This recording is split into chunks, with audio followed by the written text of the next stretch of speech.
Graça e paz perfeita vos seja multiplicada. Você sabe o que é o incenso na Bíblia? Quando lemos o livro, por exemplo, de Êxodo, capítulo 30, versículo 36 ao 38, vemos tratando sobre o incenso e diversas passagens se referindo ao incenso.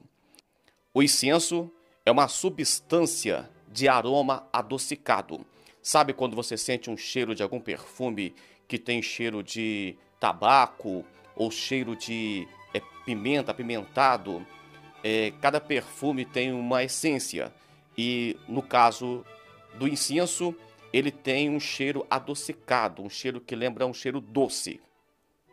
O incenso era queimado tanto no tabernáculo quanto no templo. Primeiro fez o tabernáculo de tendas e depois Salomão construiu o templo.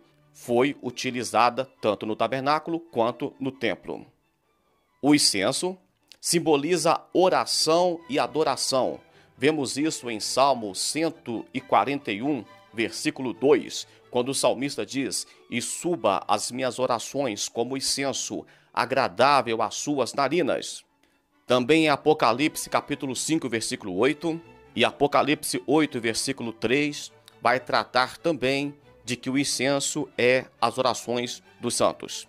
O incenso tinha uma receita específica, única.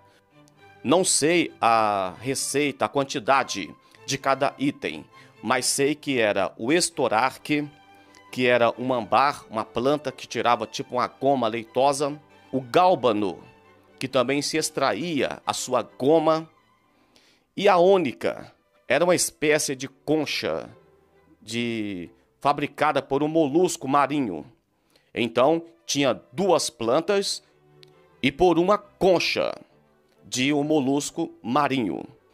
E de acordo com Êxodo, capítulo 30, versículo 36 ao 38, qualquer outra composição que fosse misturada no meio deste incenso seria considerado pecado, inclusive poderia ser punido de morte. O incenso era queimado ao Senhor tanto de manhã, no início do dia, quanto no final do dia.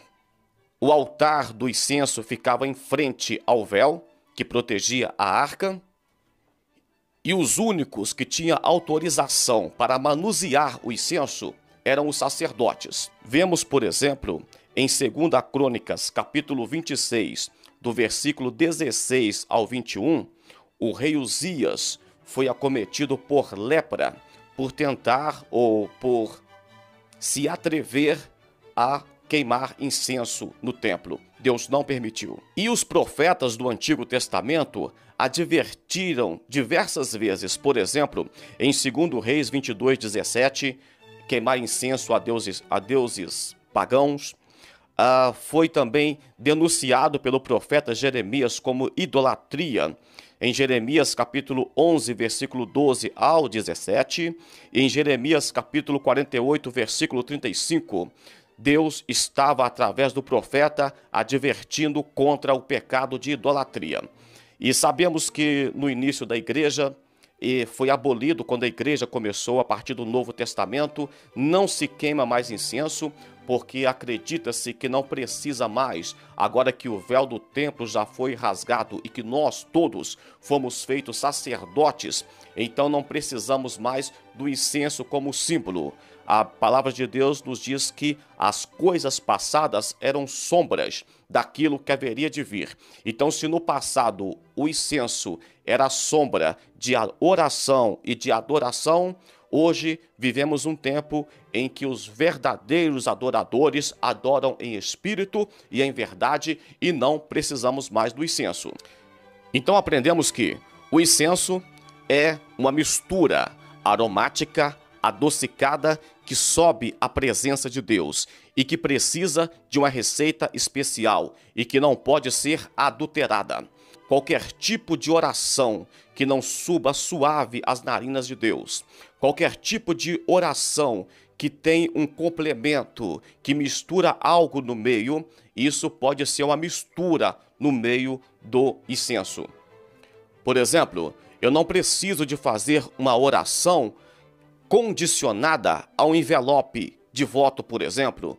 Eu não preciso de fazer uma oração condicionada a um barulho, a um som meio que de suspense para que a oração seja respondida. Não, a oração tem o modelo do Pai Nosso, não deve ser misturada nada no meio. A oração é coisa simples e na humildade, na sinceridade, Deus estará respondendo às nossas orações e à nossa adoração.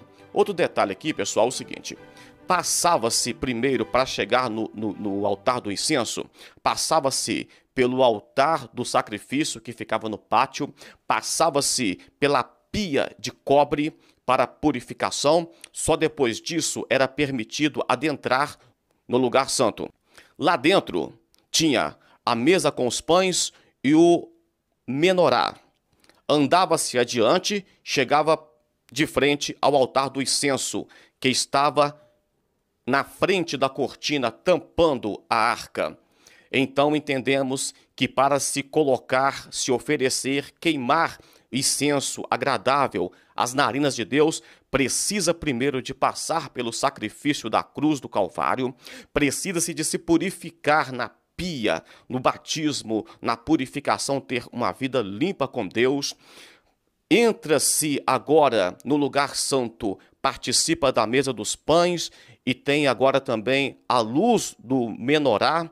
Então, é uma pessoa que participa do corpo e do sangue de Jesus Cristo e é iluminado, tem testemunho de servo de Deus, então pode dar um passo à frente para chegar até o altar do incenso e as suas orações serão ouvidas, e não o contrário. Ninguém começa colocando incenso para depois ir lá fora oferecer sacrifício, não.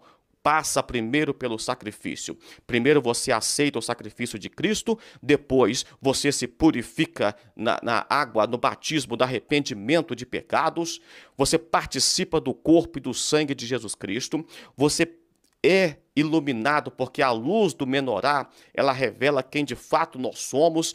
Agora temos que ser luz, testemunhos de crente, então a nossa adoração e o nosso louvor subirá. Não seja enganado por pessoas que não reconhecem Jesus Cristo, que não têm uma vida de santidade e quer pagar de santo, de adorador, porque isso não funciona, não cola. Deus abençoe sua vida. Dê um joinha no vídeo se você aprendeu coisa nova. Compartilhe com os seus amigos. Se inscreva se não for inscrito e até o próximo vídeo. Fique na paz do Senhor Jesus.